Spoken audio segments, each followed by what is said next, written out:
In life, stuff happens. And sometimes it's stuff that you want, and sometimes it's stuff that you don't want.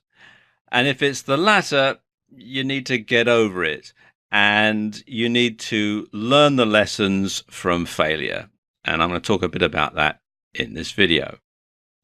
Now, a way to look at it is that failure is a way of eliminating what doesn't work. And sometimes the only way of finding what works successfully is by ruling out everything else. So you rule out everything that doesn't work and you're left with the one thing that does. And the thing that comes to mind with this is WD-40. And you probably have a can of this around your house somewhere. Most people do. But do you know what WD-40 stands for? I didn't until fairly recently. WD-40 stands for Water Displacement 40th Formula. So the people who were inventing WD-40 went through 39 previous attempts before they managed to get the right formula.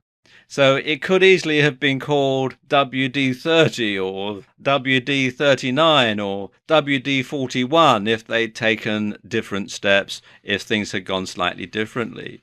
But the fact was that they failed at making this 39 times. And it was actually intended to protect the metal casings of fuel tanks on rockets, on guided missiles during the Cold War. And they wanted a light solution to coat these tanks with because paint was going to make it too heavy. So they wanted something to coat these tanks with that was going to be lightweight and was going to repel water in the rain or when they had to ditch in the sea. And it took them 40 attempts to actually get it right. But even though it was intended as a means of stopping metal from going rusty, nowadays, most people use it as a lubricant, go figure. You might say that even though they failed to actually have it used for its intended purpose, people have found another better purpose for it. So one might say that it's failed as a water displacement thing, but it's now a very, very successful lubricant, even though that wasn't what was always intended.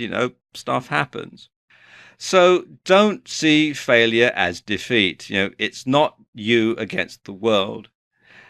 And you should stop beating yourself up when things don't go to plan.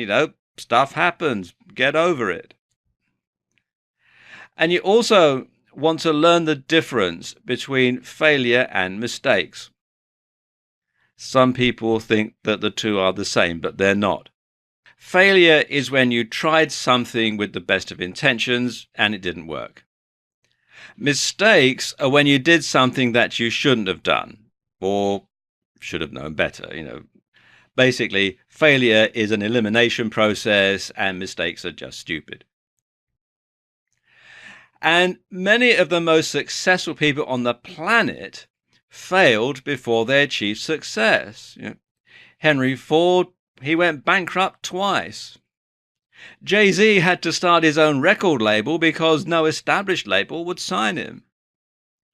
J.K. Rowling was a penniless single mother on benefits when she wrote the first Harry Potter book.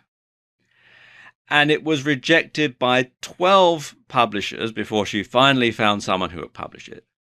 And the publisher who finally agreed to print it had so little faith in it, the first print run was only 1,000 copies. So they didn't expect to sell the millions that it's gone on selling. They only thought it would sell 1,000 copies, if that, and I think they gave 500 away free to libraries. So they didn't have a lot of faith in it. But if you think that's bad, Stephen King's first novel, Carrie, was rejected 30 times before it was published. In fact, the story goes that he got so frustrated at the last rejection that he threw it in the trash, and his wife went and retrieved it and said, "No, you've got to keep trying." And he did, and he eliminated all the publishers who were not going to publish it and finally found the one that would do it. And of course, it's gone on to sell, umpteen different copies. Walt Disney, one of the most successful animators ever, was fired from his job on the Kansas City Star newspaper because the editor said he lacked imagination and had no good ideas. Well, guess what? And of course, famously, the Beatles were rejected by the first record company that they auditioned for. They were told, oh, guitar groups are on the way out. But I suppose the person who failed the most and achieved the most in the long run was this guy, Sir Winston Churchill. Now, today, this man is revered around the world as a great wartime leader, as somebody who was truly inspirational, as someone who managed to mold the nation together, who managed to guide people, who was, truly inspirational person, who was very, very successful. But that wasn't always the story. It's not widely known, but he failed his entrance exams to the Royal Military College at Sandhurst twice. And he only passed on the third attempt because he asked to be trained as a cavalry officer, because cavalry officers didn't need the mathematics that infantry officers did.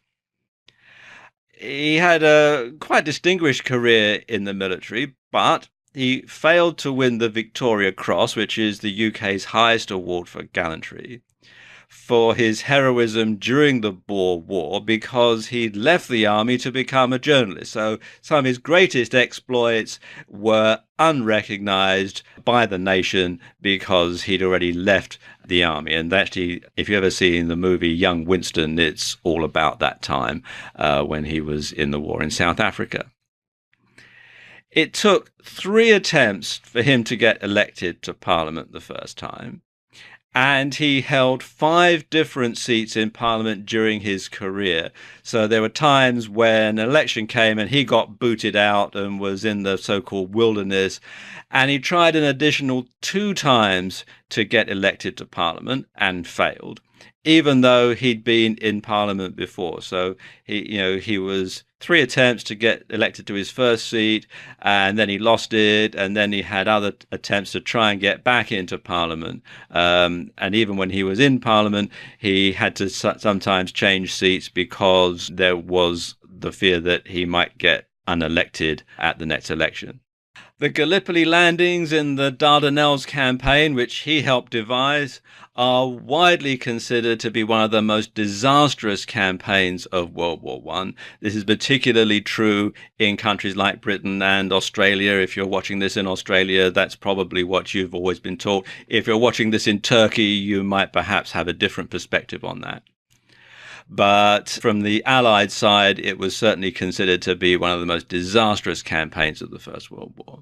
His 1925 budget, when he was Chancellor of the Exchequer, which is the UK's finance minister, returned the UK to the gold standard that it had been on prior to World War I, and it was disastrous. It caused a recession. It led to the general strike when the entire country came to a halt in 1926 and caused massive upheaval.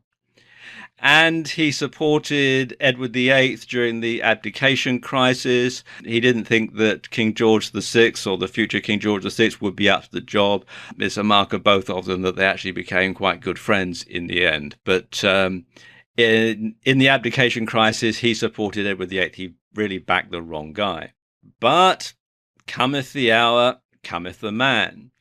And it's widely acknowledged that the Allies probably would not have won World War II were it not for the inspirational leadership of Winston Churchill, because he managed to mold the nation together. He managed to inspire people on both sides of the Atlantic, in Britain and America, as to the the importance of defeating Nazi Germany. He was one of the few people who, before the war, warned of the evils of the Nazis. Lots of people ignored him. Other people who were perhaps a bit more knowledgeable paid attention. But by and large, he was ignored to begin with. But once World War II started, once he became the British Prime Minister, a couple of years into the war, he really managed to turn things around. And a lot of the things that went on in World War II would not have happened without Winston Churchill's inspirational leadership.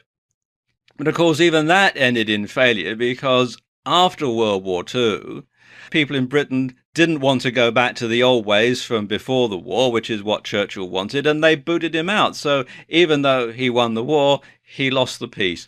And that is perhaps the most ironic thing. Anyway, I want to end this video with a quote from the great man. And these are the closing remarks from a speech that he gave to students at his old school when he visited there during World War II, during the height of the war, when things were going very badly for the Allied side. And he said this: "Never give in. Never give in. Never, never, never. In nothing, great or small, large or petty. Never give in, except to convictions of honor and good sense. Never yield to force. Never yield to the apparently overwhelming might of the enemy." And whether that enemy is another country if you're fighting a war, whether that enemy is just the forces that you find raged against you, never give in. Learn your lessons from your failure and move on. And of course, in the 1950s, Sir Winston Churchill became the UK's Prime Minister again.